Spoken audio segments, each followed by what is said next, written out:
Chapter 10 On Monte Cristo at Last. Edmund swam on a course that would intercept the boat. As he neared it, he flung himself half out of the water and yelled. His calls were heard, and the boat turned to steer in his direction. But in raising himself out of the water to hail the boat, Edmund had expended his last bit of strength. Just as a rowboat was being lowered for him, Edmund lost his grasp on the beam which had helped him stay afloat, and he began to sink. "Help! Help!" he called, struggling to the surface. The rowers doubled their efforts. As Edmund was about to sink again, the rowboat reached him. One rower called to him in Italian, "Courage!" Edmund was too weak to lift a hand for the men to grab, so the Italian who had spoken to him seized his long hair and kept his face above water. In another moment, the others had hauled Edmund into the boat, where he immediately lost consciousness. Edmund did not waken until he was aboard the large sailboat. The Italian sailor, Jacopo, was pouring rum down his throat. Edmund sputtered and came to his senses. As he gasped his thanks to his rescuers, he saw that they were, as he had feared, smugglers. The captain was suspicious, and looked back and forth from Edmund to the puffs of smoke of the alarm gun at the Chateau d'If. Edmund had to come up with a story, quickly. "I am from Malta," he gasped, "and I was shipwrecked in the storm last night. My captain and shipmates were all drowned, but I was able to cling to a piece of wood from our ship. You can still see it floating out there." Jacopo interrupted. "I almost didn't grab you. With that long hair and beard, you looked frightening." Edmund silently blessed Father Faria for having sharpened his wits, because he could now come up with a logical answer at a moment's notice. He explained, "Once, in a moment of danger, I made a vow not to cut my hair or beard for 10 years if I was saved, and I was. That 10 years is up today, and thanks to you, I am rescued, and can now cut both." The captain was still thoughtful. "What am I to do with you?" he said. "I am a sailor. Maybe you can use someone who has sailed these waters for years." The captain's eyes gleamed. "Can you set a course? And do you know the best harbors?" Edmund nodded. "Certainly. I will prove my worth to you right now. Why do you zigzag your ship so much? It wastes time." "If I didn't," answered the captain with a superior smile, "we would run straight into the island of Rion." Edmund stood up. "Let me take the wheel. I will steer a straight and fast course, and we will not hit Rion."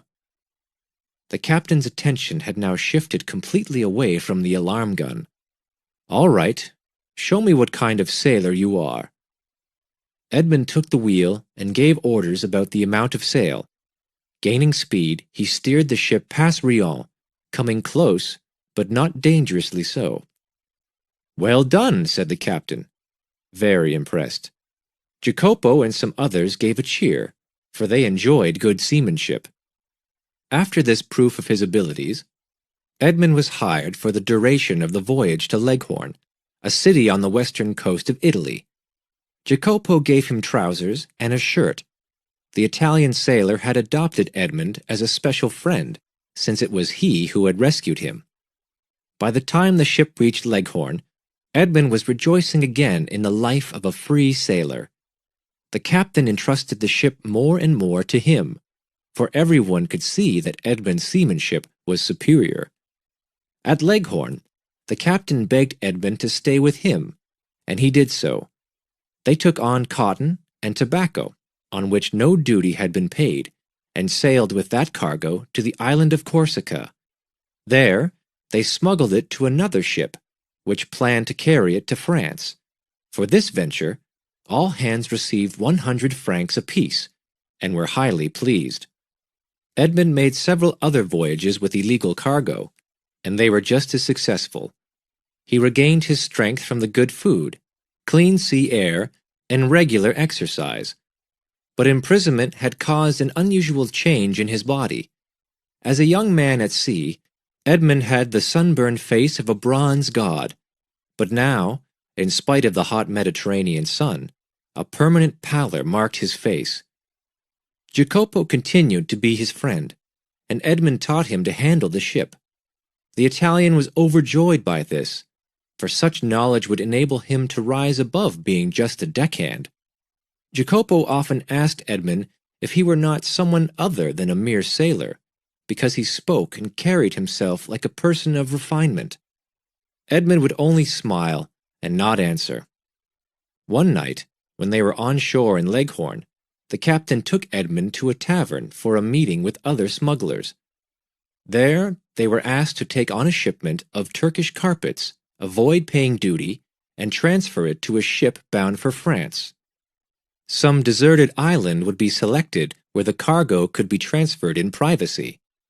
The captain of the other boat leaned over the table and whispered, "Why don't we meet at the island of Monte Cristo? It will be halfway for each of us." Monte Cristo. Edmund's mouth went dry. The captains toasted their agreement for meeting on Monte Cristo with a glass of rum for all the smugglers. They did not notice that Edmund drank his with a shaking hand.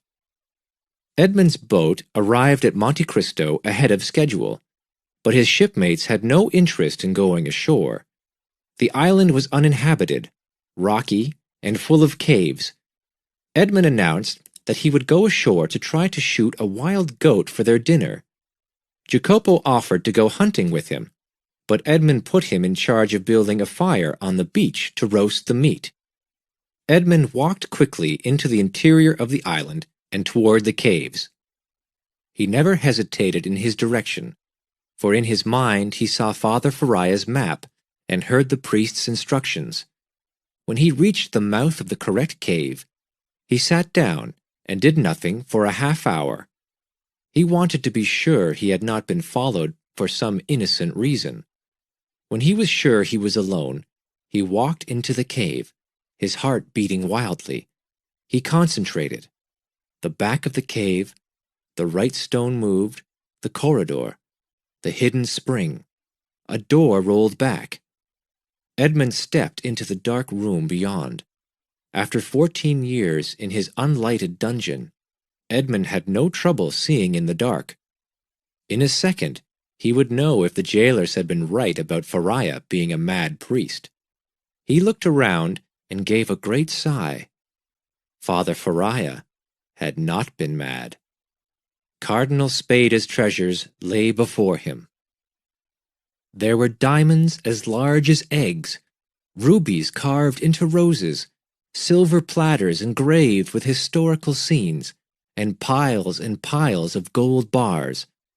4 chests opened on emeralds, and pearls fashioned into collars, necklaces of matching yellow diamonds, and other marvelously worked pieces resting on layers of loose jewels that reached the halfway mark in each chest. Edmund dared not stay long. He dipped his hand into one chest and poured a stream of flashing jewels into his handkerchief. He thrust the bundle inside his shirt and left. Outside, he smothered his elation, saying very quietly, "Thank you, my dear friend and second father." Then he hurried off to shoot a goat for the crew. Tomorrow would see the end of Edmond Dante's smuggler. Tomorrow would see the beginning of Edmond Dante's avenger.